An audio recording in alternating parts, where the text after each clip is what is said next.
Give it up for Mike Larsen. Hey, keep it going. How is everybody? Oh, I want to congratulate the designer of this wonderful show space. There's lights in every corner of the bar except where the stage is. That was good planning. That is good planning. And we got the red carpet here for the World's Saddest Award Show. Nice little backdrop. Nice, nice. Well, it's nice to be here. Hi, how are you? Good, good. You look like you're moving up in the world. That's a height joke. Don't worry about it. I always like to start with a bad one so I look funnier afterwards. Thank you. Well, I'm fairly new to Ohio. I've been here about 4 or 5 years now, I guess. I spent most of my life out in California. I worked out there, and then at one point I sold my house in Southern California and moved to Plain City, Ohio, because that's what you do when your career's on fire. Yeah. Anyone been to Plain City? Oh yeah, it's a nice town, isn't it? 7 years in a row voted the most honestly named town in Ohio. Pretty proud of that. Just Plain City. We don't aspire to much there. They got a new Baskin Robbins, which is pretty nice. 31 flavors of vanilla. Yeah. Actually 30 now. They got rid of French vanilla because it sounded gay.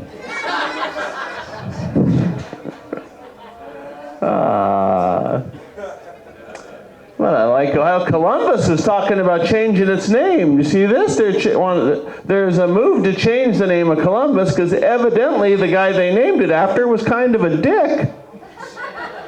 Who knew? It's not just a problem for Columbus. This is a big problem every year in Hitler, Kansas. Yeah. I don't know what they were thinking, those people in Kansas.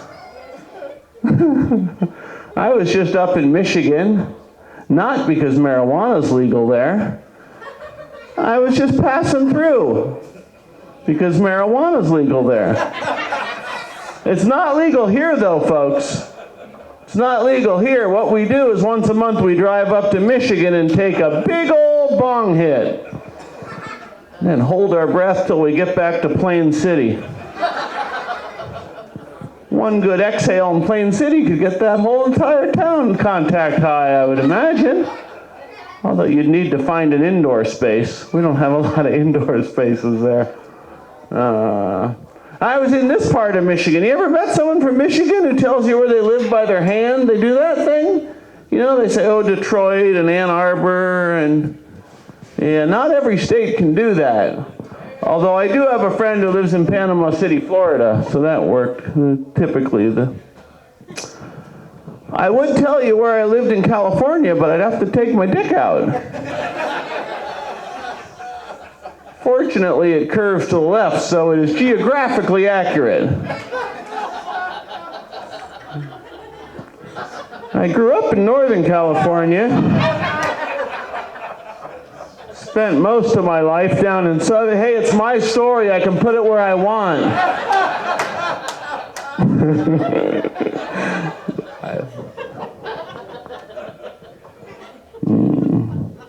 I like how Ohio mispronounces all the names of their cities. You know? First, they name their city after a foreign capital to make it sound fancy, like Lima, but then they pronounce it Lima because they thought the bean would bring in more tourists. That's nice. I want to live in a city named after a bean. That would be nice. Newark, there's a Newark in almost every state in the Union. Not a single nice one. No, I don't know. This is my first time in Newark. You know what I was thinking driving here?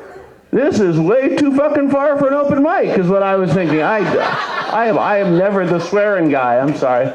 I was about 30 minutes into it, and I was like, oh, I'm this far, man. I just gotta, But it's nice. I'm glad I continued the journey. So I had a real Ohio experience where I live, like say, out in the country, and a lot of deer and everything. And about 3 weeks ago, I was out on the back porch drinking my coffee on a Sunday morning, and I saw the most beautiful family of deer hunters. walking through my backyard. And I wasn't sure how to react. You know, it's not often you see them in the wild, you know. And I was a little concerned because they were in my backyard and they were armed. I didn't want to spook them. I almost didn't see them at all. Well, 'cause they were camouflaged. You know. For a while, I thought it was just a couple of disembodied guns and a Cincinnati Reds cap floating through my tomato garden. And kudos on choosing the Reds cap, because it's hard to blend in a tomato garden.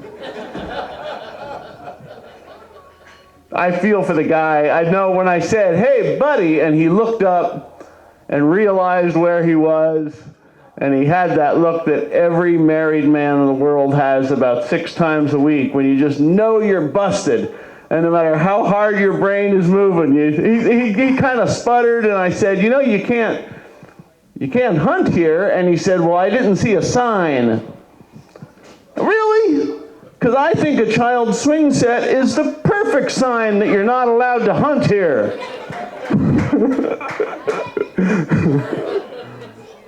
At least that's what I thought I said. I said, "I understand, sir, with the gun. Just, if you wait a minute, I'm going to go get my BB gun." I have a BB gun because we have pet chickens, and I thought it would keep the raccoons away. A raccoon. I didn't even know a raccoon could give a guy a finger until I shot it with a BB gun. Not impressed in the least with my little pea shooter. This is a true story. That was a rough night for me. It was around 2 in the morning, and my pacifist wife, who won't let me buy a real gun, is yelling, "Kill it, kill it, kill it!" And I'm ping, ping, ping, and I'm pumping that BB gun. Ping, ping. Finally, I had to beat a raccoon to death with a broken BB gun. Because the first time you swing it, it just cracked in half, and I had to kill a raccoon with a... But then, fortunately, when you live in Plain City, when you have a dead critter in your neighborhood, you just bring it out to the street, because they're everywhere. I just put it alongside of the road. Then I came back and found out there was a second raccoon. I had to do that one too.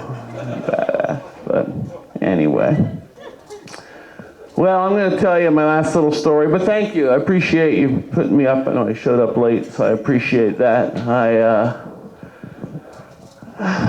My wife, or my 15-year-old daughter is doing a history on Hawaii. They all had to pick a state, and I said, well, that's a fun one. You know, there's cool stuff. But she wanted to talk about how horrible the ancient Hawaiians were. And I was like, oh, you don't pick a fight. You might as well pick a fight with a civilization that no longer exists. So, but she said they found out that the ancient Hawaiians used to honor their god by once a year throwing a virgin in a volcano.